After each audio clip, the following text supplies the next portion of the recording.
Oke, assalamualaikum warahmatullahi wabarakatuh. Jumpa lagi di gadget kekinian. Pada kesempatan kali ini, kita akan bahas mengenai singkat aja, langsung gas.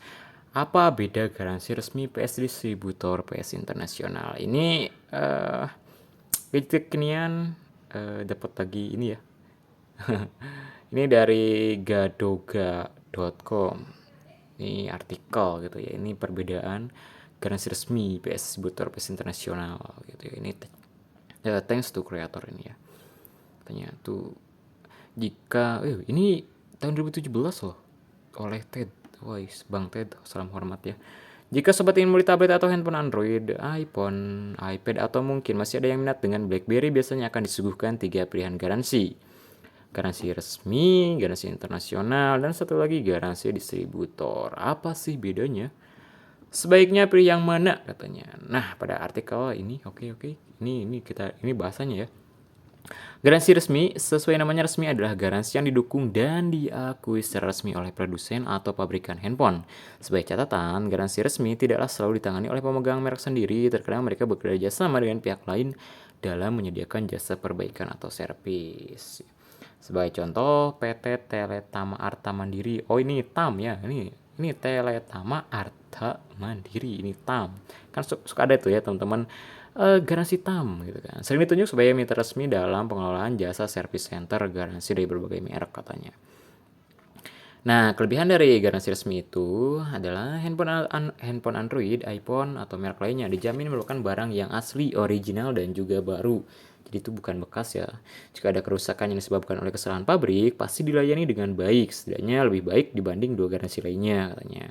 Jaminan ketersediaan spare part yang lebih baik, kemudian untuk software atau sistem operasi yang digunakan dijamin sudah sesuai untuk digunakan di Indonesia.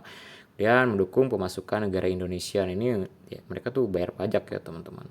Kurangan garansi resmi, harganya biasanya lebih mahal. Jika ada produk baru, biasanya lebih lama masuk dibandingkan dengan versi distributor atau internasional. Nah iya, jadi gitu teman-teman.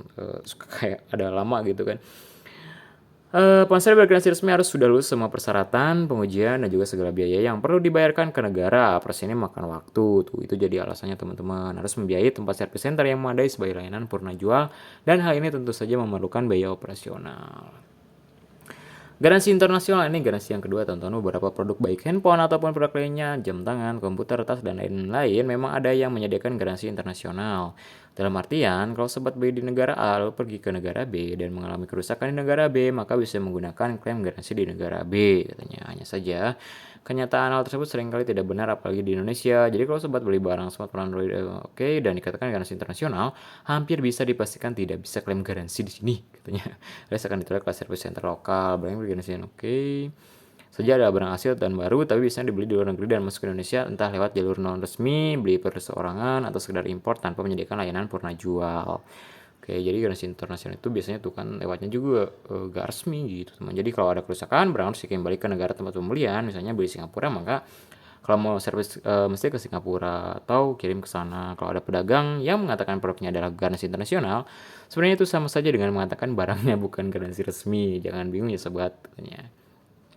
Kelebihan garansi internasional, biasanya untuk produk-produk terbaru lebih cepat keluar dibandingkan garansi resmi. Harga sedikit lebih murah dibanding garansi resmi.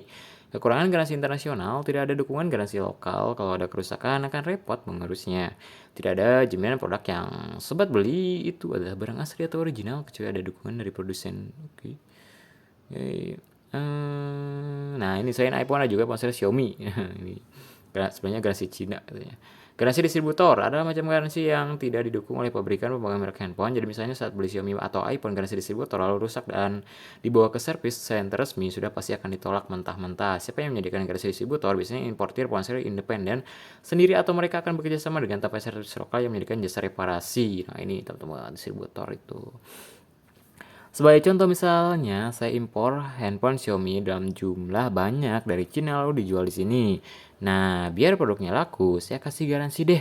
Nanti kalau ada kerusakan, saya servis sendiri atau bisa juga saya kerjasama dengan tempat servis HP biar kalau ada kerusakan mereka yang perbaiki. Ini umum terjadi, ada beberapa tempat servis yang menawarkan pembuatan kartu garansi sekaligus jasa servis.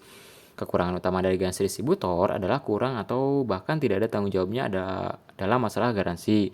Mungkin yang ada di pikiran mereka beli murah minta selamat, kalau konsumen merasa tidak puas dengan produk yang dibeli karena sering rusak, dan sebagainya. Yang disalahkan adalah pemegang merek ponsel. Sementara pihak distributor seperti tidak ada artinya apa-apa, intinya lepas tangan dan tidak peduli dengan reputasi dan sebagainya. Kelebihan garansi distributor yaitu harganya lebih murah, bedanya bisa cukup jauh dibanding garansi resmi. Jika ada produk terbaru, biasanya akan lebih cepat tersedia atau masuk ke Indonesia. Nah, untuk kekurangan garansi distributor, dalam banyak kasus pelayanan garansi distributor tidak baik dan memakan waktu lama. Jika ada kerusakan lalu dilakukan penggantian spare part, tidak ada jaminan part yang digunakan adalah barang asli, bisa jadi ganti dengan barang palsu atau KW.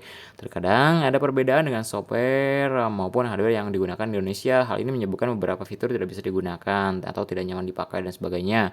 Ada kemungkinan barang yang didapat adalah barang refurbished atau rekondisi atau bekas, bukan baru katanya tuh, teman-teman. Itu ya, ini untuk garansi ya, itu ada 3 garansi teman-teman ya. Oke, udah sih, udah kita cukup sampai di sini aja dulu ya teman-teman. Jangan lupa untuk like, komen ya. Dan aktifkan lonceng notifikasinya biar dapat update notifikasi terbaru dari gadget kekinian. Dan jangan lupa juga untuk subscribe. Logikanya kalau teman-teman tidak subscribe gadget kekinian, ngapain? Gadget kekinian itu bikin video lagi. Oke, see you in the next video guys. Bye bye. Assalamualaikum.